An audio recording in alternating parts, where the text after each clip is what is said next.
Advocate, thank you so very much for being with us. It's my pleasure. Thank you for the opportunity, and good afternoon to your viewers.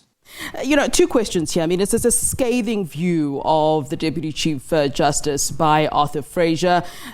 Two questions. One, what do you make of his views? And secondly, how much weight does statements such as this one from a prominent member, and I'd say a heavy weight of the justice and legal fraternity, have? Well, Mr. Fraser is certainly entitled to his opinion, but he must be very careful not to get himself in contempt of court by the scurrilous attack that he has launched against the acting Chief Justice of this country. It's one thing to have an opinion, and it's another thing to make baseless allegations against a senior judge who is widely respected in our country. The difficulty with Mr. Fraser's views is that they have to be taken from whence they come. And Mr. Fraser has a long and checkered career. He is indeed a former senior civil servant, but at the moment, he is an unemployed person like so many other people in South Africa, having ended his term of office as head of correctional services last month. He has plenty to answer for in his past. He was in charge of correctional services when former President Zuma was given medical parole in circumstances in which the doctors said that he wasn't entitled to medical parole.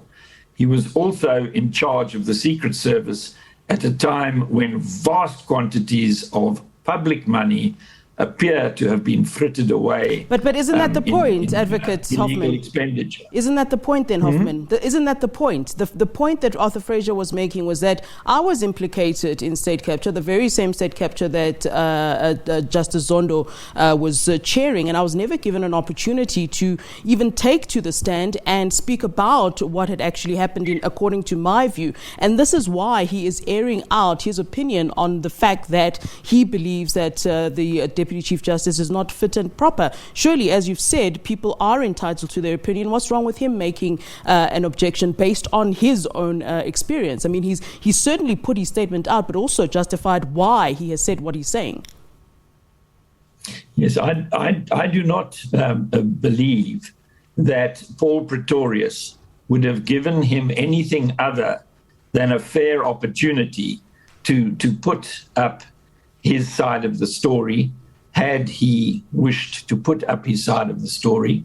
And my complaint about the attitude taken by Mr. Fraser is that he is way offside in launching what is a scurrilous attack on the integrity of a senior member of the judiciary. It really isn't his place to do it. He is under a cloud of suspicion at the Zondo Commission of Inquiry. He doesn't know whether the Zondo Commission is going to say anything at all about the evidence that it received in relation to the capture of the Secret Service on his watch. So he's really looking into a crystal ball and pretending that he knows that adverse findings are going to come his way. I think he should wait and see before he goes off at half cock and launches what is in effect a scurrilous attack that is contemptuous of the most senior judge in the country at the present time, because the Chief Justice has retired. What then could happen? You talk about the issue that it is contemptuous and that he could find himself in contempt of court. Contempt of court based on what? What can Zondo do at this time then about what's been said? I would imagine that Justice Zondo will allow this to pass unremarked, because it will make no difference to the decision-making process that is underway.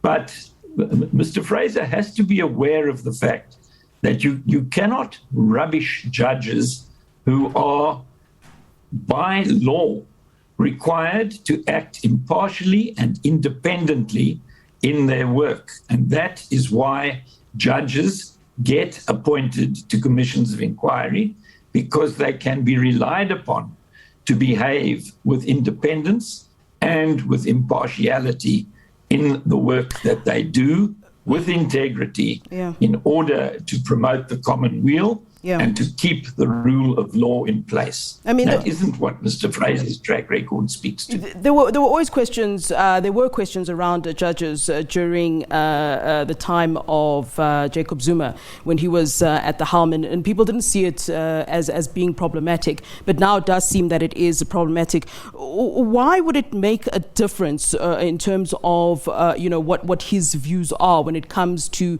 the Deputy Chief Justice? I mean, whose views are allowed then? Whose views are taken into consideration? I mean, who is allowed to say this person who's been nominated is not fit and proper to be a Chief Justice? Why is he not a person that should be listened to? Who's allowed? Who's allowed to speak? I mean, do you understand where I'm going with this?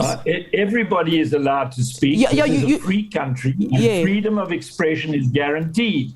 And I said at the beginning of this interview that he is entitled to his view, but that he ought to be aware of the fact that if his view amounts to contempt of the judge that he is seeking to rubbish by making representations to the committee that has to look into these things, along with 500 other representatives, then he must take care to stick to the facts and not to launch himself into a tirade of invective that has no bearing on the facts of the matter. Yeah. If someone else were to come and say, I actually agree at this point with Arthur Fraser, I also don't believe that the Deputy Chief Justice should be indeed someone that should be nominated for Chief Justice, and someone who's not under a cloud, as you've said, that Arthur Fraser is under a cloud.